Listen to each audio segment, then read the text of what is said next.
ठिकाणी सुरू आहे या भगवत चर्चा बैठकीमध्ये स्वयं भगवान बाबा हनुमानजी उपस्थित आहे. भगवंताला माझा प्रणाम. परमपूज्य परमात्मा श्लोक मंडळाचे संस्थापक मानव धर्माचे प्रणेते आम्हा सर्वांचे सद्गुरू महांतेजी बाबा जिंदूजी साहेब उपस्थित आहे. बाबांना माझा प्रणाम. बाबांना वेळोवेळी सहकार्य करणारा आम्हा सर्वांना प्रेम देणारा आमच्या सर्वांच्या मातोश्री वारणेश्वरी ठिकाणी सुद्धा उपस्थित आहे. मातोश्रीला माझा प्रणाम. आजच्या कार्यक्रमाचे उद्घाटक परमपूज्य परमात्मा एक सेवक मंडळाचे सहसचिव मोरेश्वरजी लग्न साहेब आजच्या कार्यक्रमामध्ये प्रामुख्याने उपस्थित. आजच्या कार्यक्रमामध्ये परमपूज्य परमात्मा सेवक मंडळाचे कोषाध्यक्ष सन्माननीय प्रवीणजी उराडे साहेब, संचालक टीकारामजी भेंडारकर साहेब, संजयजी महाकलकर साहेब यांनी महांतेजी बाबा जिंदूजीचे फोटोचे पूजन केलं. शाखा उमेदवारी सचिव कमलाकर बिंदूजी, शाखा अध्यक्ष सन्मान्य रमेश धंजोळीजी, त्यांचे सर्व सहकारी, या मंचवर विराजमान सर्व आदरणीय मार्गदर्शक मंडळी, आदरणीय मंच ज्यांनी ह्या कार्यक्रमाचे या ठिकाणी आयोजन केलं. मंडळी या परिसरातील मार्गदर्शक सन्मान्य रोशनदादा तळवेकर त्यांना सुद्धा माझा प्रणाम. आजच्या या कार्यक्रमामध्ये त्या कार्यक्रमात उपस्थित या गावचे प्रथम नागरिक, जिल्हा परिषद सदस्य, पंचायत समिती सदस्य आदरणीय मंच यांना सुद्धा माझा प्रणाम. उपस्थित समस्त सेवक सेविका आई बहिणी बाळगोपाळ यांना सुद्धा माझा प्रणाम. आणि यांच्या ह्या या कार्यक्रमाचे सूत्रसंचालन करतात रमणदादा रानाडकर, सेवक जीवनापूर ज्ञानेश्वरजी भोसकर, बोरगाव करंदी यांना सुद्धा माझ्या प्रणाम. आजचा हा कार्यक्रम आज हा 8 मार्च हा महिला जागतिक दिवस आहे आणि आजच्या या दिवसाला हा या ठिकाणी कार्यक्रम या ठिकाणी आयोजित करण्यात आला आहे.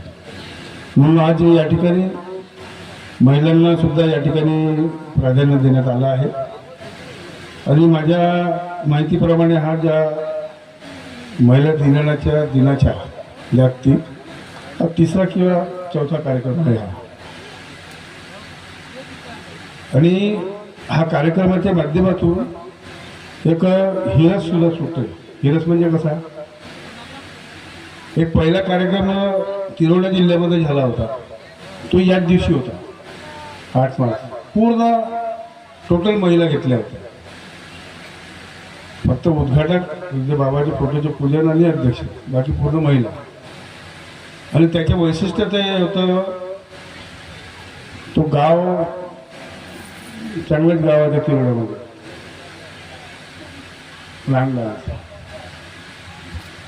आणि पूर्ण जेवढ्या बी सेविका होत्या त्या सर्व सभापती होत्या. माझी पत्नीसुद्धा त्यावेळेस नगरपालिकेची सभापती होती. दुसरा कार्यक्रम गट नंबर 6 मध्ये घेण्यात आला होता. त्यांना सांगितलं की बा तुम्ही आता महिलांना घ्या, तुम्ही बोला. एकही बोलायला तयार नव्हतं. मग 1-2 महिलांनी उभं केलं. मग जे नाही म्हणत ते म्हणून मी बोलतो. किती हिरा सुटला होता. मग तेही बोलले. आणि म्हणून इथं म्हटलं की बा जेव्हा महिला जेवढ्या बोलायचे असेल तर रोशनदादांनी सांगितलं मार्गदर्शकाला की बा तुम्ही आता इथल्या महिला आहेत त्याची नावं देऊन टाका. 365 दिवस आम्हीच बोलत राहतो नाही का. एक दिवस कमीत कमी महिलांना सुद्धा दिला पाहिजे. आणि म्हणून तो आजचा या दिवस जागतिक महिला दिवस म्हणून या चिकना गावच्या या सेवक संमेलनाच्या माध्यमातून हा या ठिकाणी साजरा करण्यात येत आहे.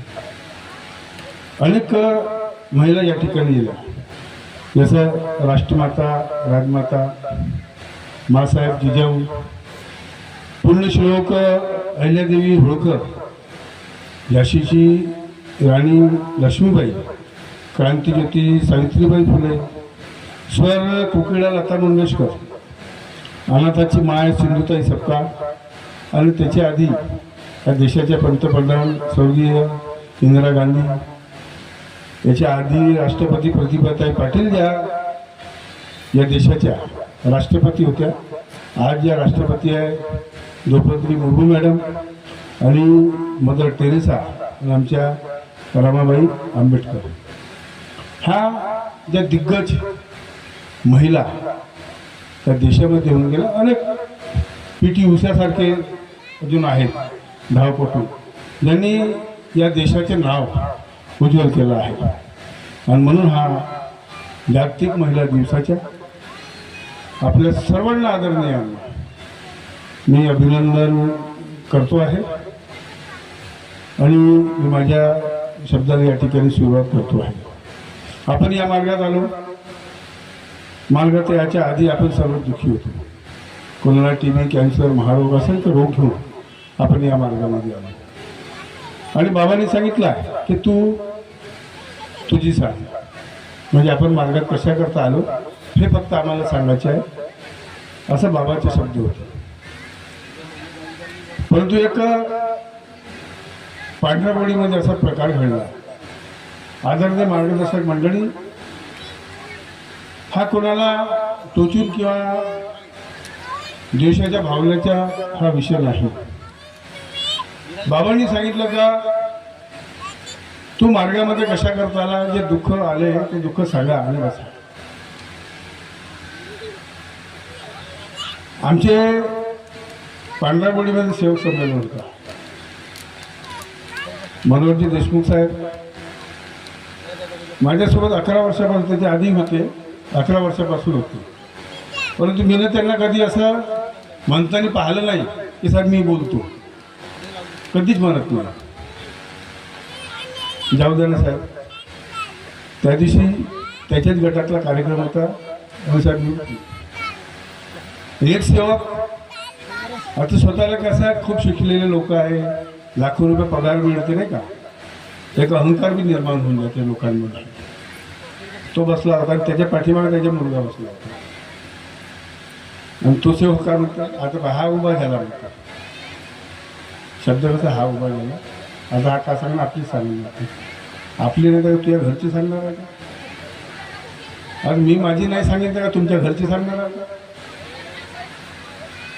त्याने कॅन्सर झाला होता देशमुख साहेबांना, 7 गाठीचा कॅन्सर. आपण मार्ग तसं ऐकलं असेल. त्यांना 9 गाठी होत्या, 2 गाठी दिसत नव्हत्या पण ते हाताला लागत होत्या.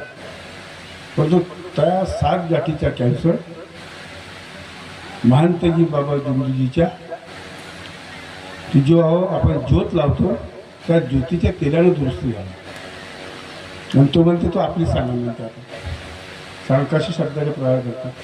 समजा त्या ठिकाणी त्या कुटुंबाची सभ्यता आहे आणि त्याच्या पोरगाही पोलीसवाला आहे. पोलीसवाले कसं आहे त्याचं तुम्हाला माहीत आहे. परंतु सभ्य नागरिक, सभ्य पोरगा होता, तो काहीच नाही बोला. नंतर त्यांनी पकडलं त्याला. म्हणजे आम्ही का करतो आहे, का बोलतो आहे, कोणते देशाची भावना आम्ही ठेवतो आणि आम्ही लोकांना सांगतो की आम्ही जुने लोक आहोत. मग अशा प्रकारचे ते कुठेही करू नये. तीर्थाच्या या ठिकाणी खूपशा गोष्टी या ठिकाणी मिळाल्या. आपण म्हणतो शब्द शैताना शब्द भगवान. एका सेवक आमच्या आजीचा एक सेवक आहे, त्या सेवकाच्या मुलाची तब्येत खराब झाली. मी नागपूरला होतो, तो माझ्या घरी आला, कुलूप लागला होता. त्यांनी मला फोन केला, आदरणीय म्हणजे आम्ही स्वावलंबी की प्रावलंबी हे तुम्हाला शिकायचं आहे. बाबांनी आम्हाला स्वावलंबी बनवलं, आम्ही परावलंबी बनवत आहोत की स्वावलंबी याचा विचार तुम्हाला करायचा. जो स्वतः स्वावलंबी असेल तो लोकांना स्वावलंबी बनवेल. बाबा स्वावलंबी होते, बाबांनी सर्वांना स्वावलंबी बनवलं, प्रावलंबी कोणाला ठेवलं नाही. त्या सेवकाने मला फोन केला, भाऊ म्हणे तो माझ्यासोबत शाळा शिकला 10 वर्ष माझ्यापेक्षा, मग 10 वर्ष मी शाळा शिकलोच नाही. त्यांनी मला फोन केला, भाऊ आपल्याला असं असं करायचं, मग तीर्थ बनवायचे म्हणे, मला तब्येत बरोबर नाही. तर मी तीर्थ बनवायसाठी मी घरी आलो म्हणे, तीर्थ बनवलं पाहिजे म्हणे. मी त्याला म्हटलं मी तीर्थ बनवून देऊ, मी काही भाट आहो का, कोण आहो? तू ज्या दवाखान्यामध्ये आहे त्याच दवाखान्यात जा, तिथे गिलास घे, पाणी घे आणि तू स्वतः तीर्थ बनव आणि तू आपल्या त्या मुलाला दे. त्यांनी तसंच केलं. परंतु काही काही लोक राहते, आपण स्वतः तीर्थ बनवून देते. अशी लोक आहेत, स्वतः तीर्थ बनवून देते. तुम्ही तीर्थ बनवून दिला तर तो सेवक स्वावलंबी बनेल का? नाही. आता स्वावलंबी आणि प्रावलंबी बाबाच्या हायतीतलं उदाहरण तुम्हाला एक देतो छोटासा. कारण मला सांगितलं की बाबा इथे वाघ जास्त येते रोड करायला. तर आपण माहिती का आपण स्वतः चुकून राहिलो आहे. वाघ रस्त्यावर येत नाही. आम्ही त्या जंगलामध्ये आम्ही लोकांना कब्जा केला. आम्ही लोकांनी त्या जंगलामध्ये कब्जा केला आहे. मग त्या जंगलाचे वाघ त्या रोडवर नाही येते तर काय येते? तुम्ही मधातून जबरदस्तीचे रोडा बनवले आहे आणि तुम्ही म्हणता वाघ रस्त्यावर येतं. काय तुम्ही त्याच्या रस्त्यावर आडवे जाता. तुम्ही त्याच्या रस्त्यावर आडवे जाता. पण मानते की बाबा जिंदगीनं मोगर कसा या तलावावरून निघाल्याच्या नंतर मंगरली या गावामध्ये स्वावलंबी आणि प्रावलंबी याच्या जास्त अनुभव तुमच्या समोर ठेवलेला आहे. पुस्तकामध्ये आम्ही वाचतो. मानते की बाबा जिंदगीनं जेव्हा दुधाच्या चहा प्यायचा होता तेव्हा त्या सेवकाने थोडक्यामध्ये सांगतो आहे. त्या सेवकाने सांगितलं की मला दुधाच्या चहा प्यायचा आहे. तेव्हा त्या सेवकाने सांगितलं बाबा दूध नाही आहे. बाबांनी हट्ट पकडला कारण काहीतरी घालून घ्यायचं होतं. बाबांनी सांगितलं मला माहित नाही, मला दुधाचा चहा पाहिजे म्हणजे पाहिजे, मला दुधाचा चहा प्यायचा. तेव्हा महानतेजी बाबा जिवून त्या सेवकाला सांगितलं की तू भगवंताच्यावर विनंती कर की माझे बाबा आले आहे, माझ्या बाबांना दुधाचा चहा प्यायचा, तुम्ही दूध द्या. त्या सेवकाने म्हटलं. सेवक घाबरला. त्याला माहीत होतं का बा मी इतक्या वर्षाचे वय झालं माझं, एकदा दुवारी केल्याच्या नंतर दुसऱ्यांदा कोणता गाय असो का म्हैस असो दूध देत नाही. हे सर्वांना माहीत आहे. पण बाबाचा आत्मविश्वास मजबूत होता. बाबा स्वावलंबी होते. तुम्हालाही स्वावलंबी बनवायचं होतं. मग मानते की बाबा जिंदगी त्या सेवकाला म्हटलं की तू बाबांना तू भगवंताजवळ विनंती कर. तू भगवंताजवळ विनंती कर आणि थाप मार आणि पार. तेव्हा त्या सेवकाने भगवंताजवळ विनंती केली. त्या म्हशीला थाप मारली आणि 2 लिटर दूध मिळालं. समजा त्या जागी जर बाबांनी विनंती जर केली असती आणि दूध जर मिळालं असतं तर तुम्ही काय म्हटलं असतं? बाबाजवळ काही ना काही नुकसान आहे, काहीतरी बाबाने आपल्याजवळ लपवून ठेवलं आहे म्हणून दिलं. कारण का मी इतक्या वर्षापासून दुसऱ्यांदा कधी म्हैस दूध देत नाही आणि आज कसं दिलं? म्हणून ते बाबांना ते प्रात्यक्षिक तुमच्या समोर ते करून दाखवायचं होतं की तुम्ही स्वावलंबी जीवन कसं जगायचं आणि प्रावलंबी जीवन कसं जगायचं. आज आम्ही स्वावलंबी जीवन जगत आहोत की प्रावलंबी जीवन जगत आहोत. आता मार्गदर्शक मंडळींनी आणि त्या सेवकांनी या गोष्टीचा विचार करा. मी स्वावलंबी जीवन जगत आहोत. तुम्ही जगत आहात की नाही जगत आहे मला माहीत नाही. मी कुणाच्यावर निर्भर नाही. तो भगवान आहे, बाबा आहे, मातोश्री आहे आणि आमचे कर्म आहे. जर आम्ही जर चांगले जर विचार केले तर जीवनामध्ये कधीही तुमच्या केसाला धक्का लागणार नाही. ही गोष्ट कधीही लागते. मगाशी आमच्या उमरे शाखेच्या सचिवांनी सांगितलं विरोधात बोलणार आहे, बोलू द्या, काही फरक पडत नाही, काही फरक पडत नाही. कारण हे बाबाच्या आयतीपासून तेच कार्य करत आले. इतिहास आहे त्याच्या बघा. पन्ने खोलून पहा तुम्ही, विचारा तुम्ही नागपुराभरामध्ये त्याचे तेच काम बाबाच्या हयातीमध्ये तेच होतं. महादेवराव कुंभारे परमपूज्य परमात्मा एक सेवक मंडळाचे पहिले अध्यक्ष होते. दुसरे अध्यक्ष त्या प्रवीणजी उराडे यांचे वडील लक्ष्मणराव उराडे होते. त्यांना किती हाल अपेष्टा सहन करावा लागल्या माहिती. महादेवराव कुंभारे बी मानते की बाबा जिंदगीच्या हयातीमध्ये दुसरा पॅनल बनून विरोधामध्ये गेले होते. बाबाच्या विरोधात बाबाच्या हयातीमध्ये दुसरा पॅनल बनवला होता महादेवराव कुंभारे. नाही इतिहास आहे. तर सामोर का पाहायच्या तेच दिसणार आहे तुम्हाला. जे लोक त्यावेळेस होते तेच लोक तेच कृत्य आधी करण्याचा प्रयत्न करू. अरे ज्या लोकांनी बाबांना सोडलं नाही, संतांना सोडलं नाही, या जगाने बाबांना सोडलं नाही, तुम्हाला आम्हाला सोडणार आहे का? मग कशाला करायचं आपण? जाऊ द्या, त्याचे कर्म त्याच्यासोबत अपनी अपनी करनी होतो. पहा आदरणीय मंच और विचार करने वाले और नहीं करने वाले वो क्या विचार नाही का? त्याच्यात त्यांनी पहा. आपल्याला आपले कर्म करायचे, कार्यक्रम करता करू द्या. त्यांना वाटत नाही की आपण काय करावं. करू दे, आपलं काही घेणं देणं नाही. आणि माझा एक त्याग आहे. मी तुम्हाला सांगतो 2012 गेल्या जीवनामध्ये कधीही विचार नव्हता केला की माझी पत्नी ती नगरसेविका बनेल. एक माझ्या मित्राचा मुलगा आणि एक मला एक भाऊजी म्हणते, दोघे नगरसेवक होते, दोघे आले. कृपा झाली, माझी पत्नी निवडून मी आली. त्याच्या आधी मी 2002 हात वर करून निवडून आलो. त्यावेळेस हात वर करत होतो, आम्ही निवडून आलो. त्यावेळेस त्या निवडून याच्या आधी एक फॉर्म भरला होता आदरणीय. तो फॉर्म आता मंडळामध्ये आहे किंवा मला माहीत नाही, परंतु एक सेवकांनी, कामठीच्या सेवकांनी एक्साईजमध्ये होते ते दारूबंदी विभागामध्ये, त्यांनी फॉर्म भरला होता. 24 तास सेवा. आता आपल्याला माहिती आहे 24 तास थोडी लागणार आहे. तो काळ गेला, 11 वर्षाचा काळ गेला. 2013 पासून त्या भगवंताची कृपा, मातोश्रीची कृपा, मी 2013 पासून फिरवणारा तो आहे, पाठवणारा तो आहे.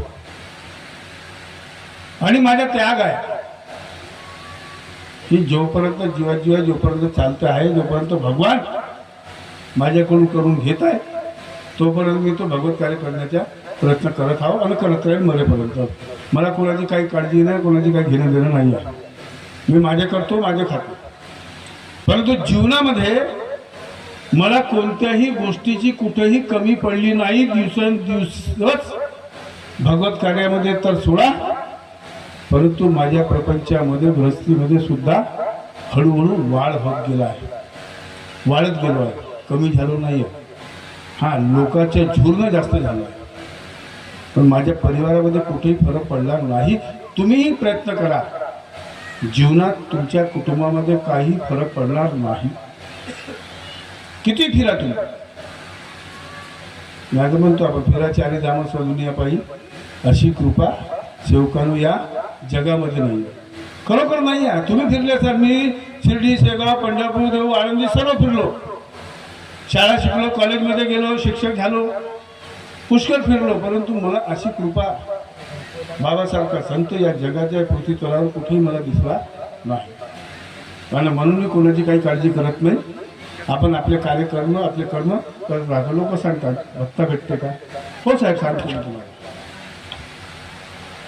जेव्हा 2002 पासून निवडून आलो, तेव्हा जाण्या येण्याचा खर्चही भेटत होता, बच्चा खर्चही भेटत होता.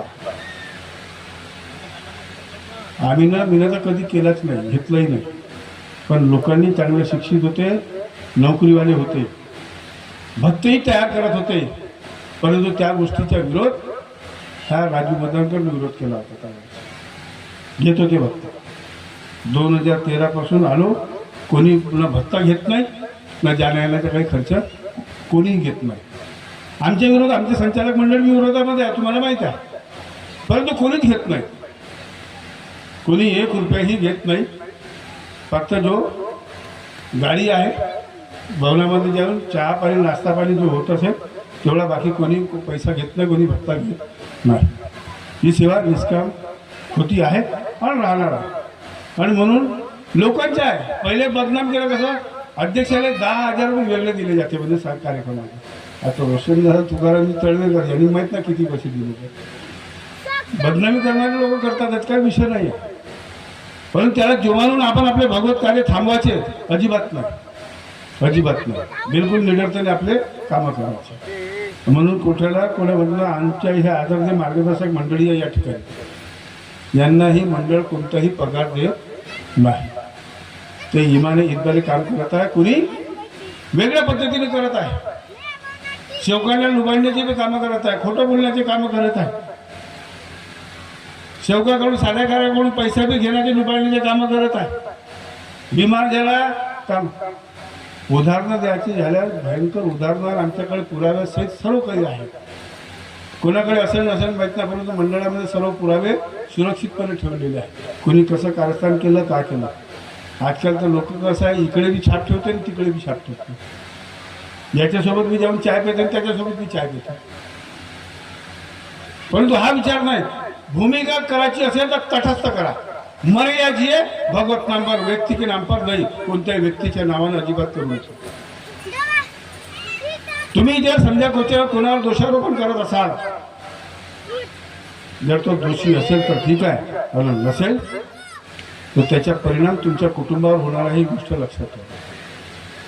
हा तुमच्या कुटुंबावर त्याचा परिणाम होणार आहे, निश्चित होणार आहे. आम्ही प्रत्यक्ष डोळ्यांनी पाहिलेल्या घटना आहे, गोष्टी आहेत. आणि म्हणून कोणतीही गोष्टीची स्वनिशा करणारे कोणत्या, मला स्वतःला या मार्गामध्ये विश्वास नव्हता. तुम्हाला तरी होता का? 33 कोटी देवता एका अगरबत्तीमध्ये आराम मिळेल असा तुमचा तरी विश्वास होता का? मला स्वतःला विश्वास नव्हता, परंतु मी त्या काळामध्ये नास्तिक होतो. महानतेजी बाबा जोगजीने कसं आणलं, शौक नव्हतं, काही नव्हता, दारोडा नव्हता, सट्टा जुवा खेळत नव्हतो. का त्या भगवंताला घडवायचं होतं, कसं आणलं मला स्वतःला समजलं नाही.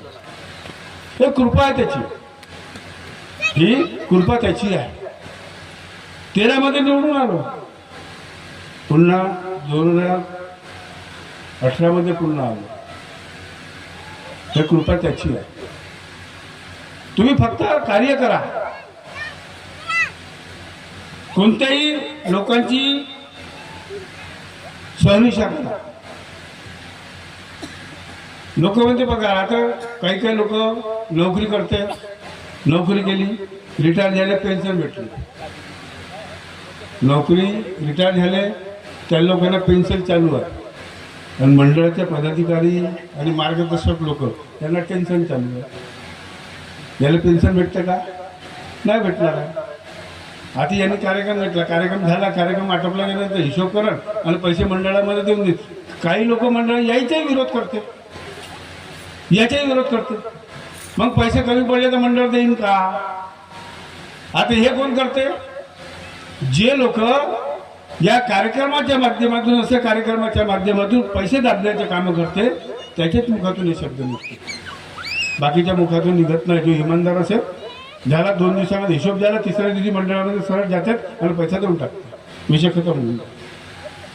आणि म्हणून आदरणीय काम का मला बी 4:30 वाजता या ठिकाणी हा कार्यक्रम, या ठिकाणी खरं मगाशी आमचे ते दिलीप भोरचे त्यांनी आठवण काढली. ते कालमरण पावले दिलीप भोर मार्गदर्शक चालू, त्यांनाही आजच्या या कार्यक्रमाच्या निमित्ताने मी श्रद्धांजली सुद्धा या ठिकाणी अर्पण करत आहे. आणि आज या महिला दिवस, हा महिला दिवस, मगाशी आमचे सीमाबाई उराडे, किरण मते, अजून त्या महिला भगिनी आहे, त्यांनी या ठिकाणी जे मार्गदर्शन केलं आहे,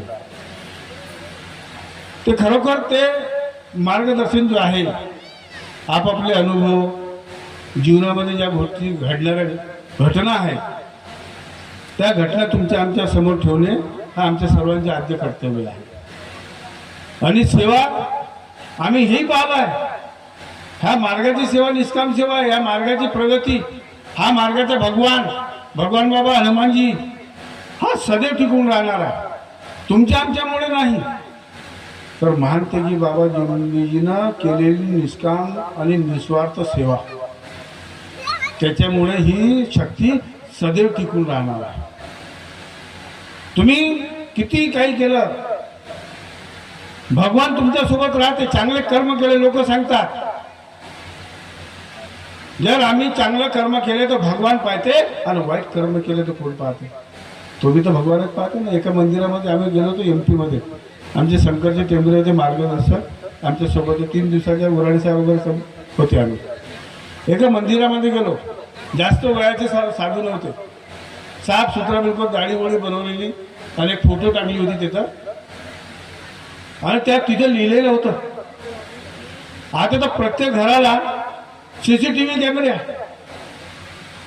तिथं मी गेलो, मोठमोठ्या अशा गाई, चांगलं धट्टपुष्ट गाई, सुंदर साफ सुथरा गाई, आणि तिथं एक शब्द लिहिला होता. आपण पाहतो, कोणत्या शाळेमध्ये गेलं, हॉस्पिटलला गेलो, कुठेही गेलो, कोणाच्या घरी गेलो, तर आपण पाहतो आपण CCTV कॅमेऱ्याच्या नजरेमध्ये आहात असं लिहिलं राहतं.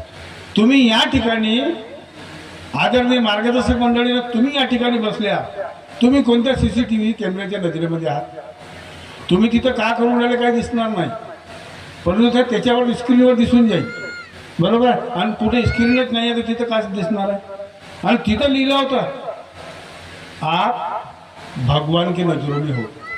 का लिहिलं होतं? आप भगवान के नजरों में. आपण कुणाच्या नजरेमध्ये आहोत? आपण त्या भगवंताच्या नजरेमध्ये लक्षात ठेवा. त्याच्या नजरेपासून आपण कधीही लपू शकत नाही. तुम्ही जर वाईट लोकांसोबत तुम्ही संगत कराल, त्याला सपोर्ट कराल, अंधरंधन कराल, तुमचे मन तुम्हाला स्वतःला खात राहील. लक्षात ठेवा, तुमचे मन तुम्हाला स्वतःला खात राहील.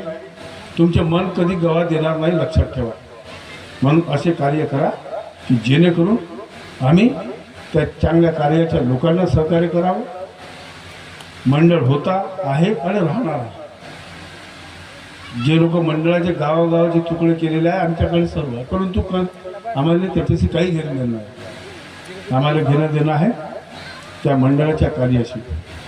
येणार मग सांगितलं निवडणुकीचा काही विषय नाही, परंतु तुम्हाला सांगतो आहे मे महिन्यामध्ये आपली निवडणूक होणार आहे. केव्हा? मे महिन्यामध्ये. याच्या पहिले झाली असती, सप्टेंबर ऑक्टोबरमध्ये आपली निवडणूक झाली असती, परंतु केस टाकल्यामुळे हा सर्व भानगडी निर्माण झाल्या. आणि आता निवडणूक आयोग, आमचे धर्मदाय आयुक्त जज महोदय जे त्यांनी निवडणूक अधिकारी निवडून दिला आहे, त्यांनी सांगितलं की आपल्याला मे महिन्यामध्ये आपली निवडणूक होणार आहे. आणि त्या निवडणुकीमध्ये कोणाला का करायचे आहे तो करणार आहे, काही विषय नाही आहे. आपापले कर्म जे कर्मामध्ये जे असेल ते होणार आहे. परंतु जे लोक असत्य सुरुवातीपासून ते कार्य करत आहे, बाबांनी सांगितलं कोणाची चूक एकमेकाची चूक जर लक्षात आली असेल तर आमोरासमोर बसून त्याचे सोक्ष लावावा. परंतु लोक करत नाही, याला दोषी तुम्ही आम्ही नाही. जे लोक करत नाहीत ते लोक त्याचे दोषी आहेत. त्या दोषीमध्ये आपण स्वतः दोषी राहू नये, एवढंच या ठिकाणी मी बोलतो आहे. आणि आज आपण बाबांच्या तत्व शब्द नियमान आणि दुसरा एक महत्त्वाचा मुद्दा सांगतो आहे. आई वडिलाची सेवा करा. शेवटच्या टप्प्यावर जातो आहे मी. आई वडिलाची सेवा करा, सासू सासऱ्याची सेवा करा. खर्रा गुटखा खाणं हळूहळू बंद करा. या स्टेजवर बसणाऱ्या लोकांनी जोपर्यंत कार्यक्रम खतम होत नाही, जोपर्यंत तुमचे जेवण होत नाही, तोपर्यंत कोणीही खर्रा खाऊन या ठिकाणी बसू नये. आणि इतर बी बैठकीमध्ये आपण लोकांनी सुद्धा खर्रा खाऊन बसू नये. तुम्ही खाता, आमच्या आई बहिणीसुद्धा खातात. म्हणून आज महिला दिवस आहे, त्या महिला दिनाच्या निमित्तानं आजच खर्रा बंद करून टाका. महिला दिनाच्या निमित्तानं खर्रा खाणं आजच बंद करा.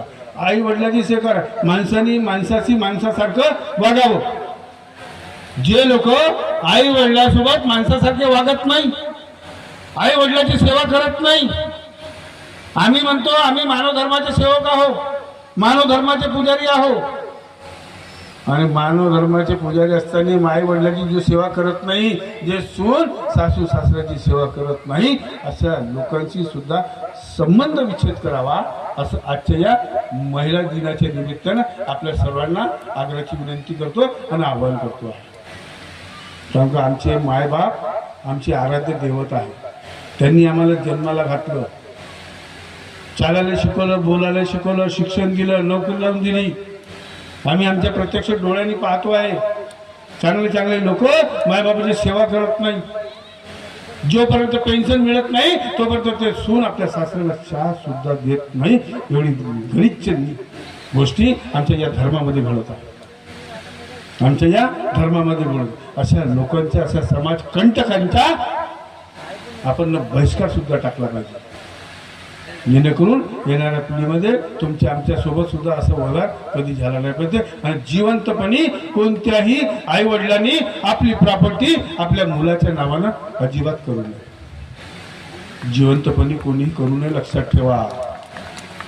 सर्वच मुलं सारखे राहत नाही, सर्वच मुलं सारखे राहत नाही, लक्षात ठेवा.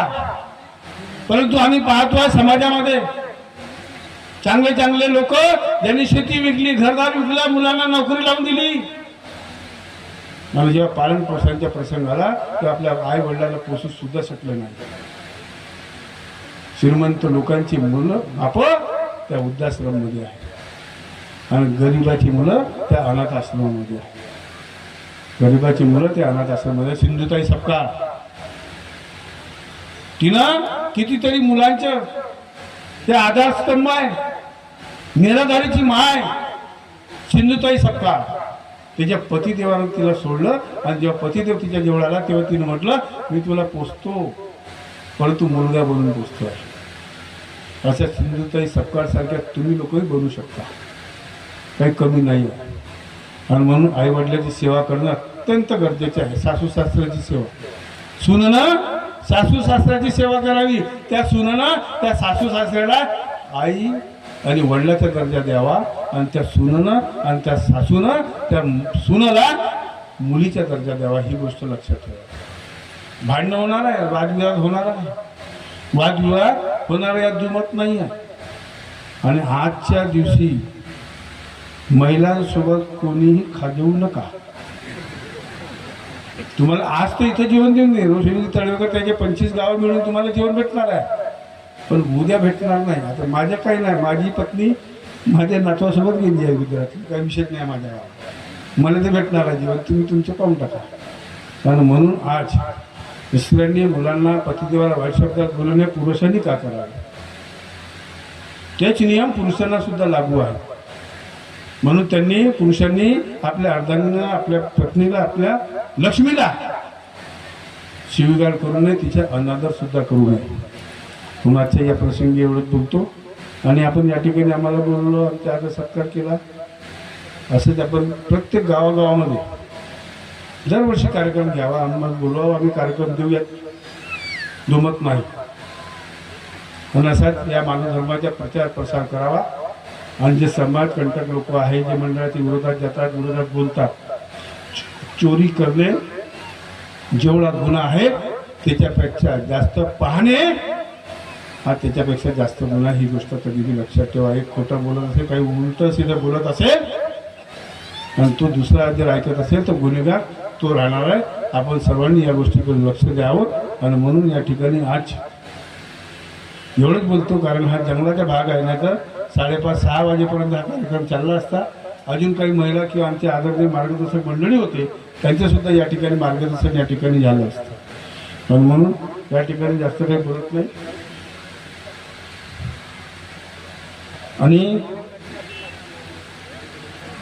बाबांच्या ध्येयधोरणांना, बाबांनी दिलेले तत्व, शब्द, नियम त्याच्या काटेकोरपणे पालन करण्याचे आपण सर्वांनी प्रयत्न करा. मी सुद्धा माझ्या जीवनाच्या अंतिम क्षणापर्यंत बाबांनी दिलेला तत्व, शब्द, नियमाने वागण्याचे परिपूर्ण प्रयत्न करीन.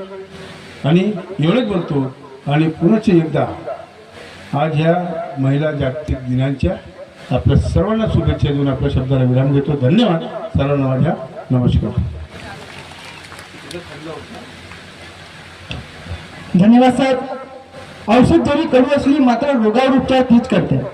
औषध जरी कडू असली मात्र रोगावर उपचार तीच करते. म्हणून मला म्हणावंसं वाटते की अध्यक्षाचे विचार म्हणजे जणू कडुलिंबाच्या तेलाची घाणी. अध्यक्षाचे विचार म्हणजे जणू कडुलिंबाच्या तेलाची घाणी. तत्व, शब्द, नियम आणि बाबांच्या आदेशावर त्यांची वाणी. जरी कठोर असली त्यांची वाणी, जरी कठोर असली त्यांची वाणी, त्यांना समजले तर होणार नाही आपली हानी, होणार नाही आपली हानी. साहेबांनी औषधरूपी विचारांनी आम्हाला ज्ञानामृत पाजलं. स्त्रीभ्रूण हत्या, आईवडिलाची सेवा, वाईट व्यसन आणि मानव जागृतीवर खूप सुंदर असे मार्गदर्शन केले. धन्यवाद साहेब.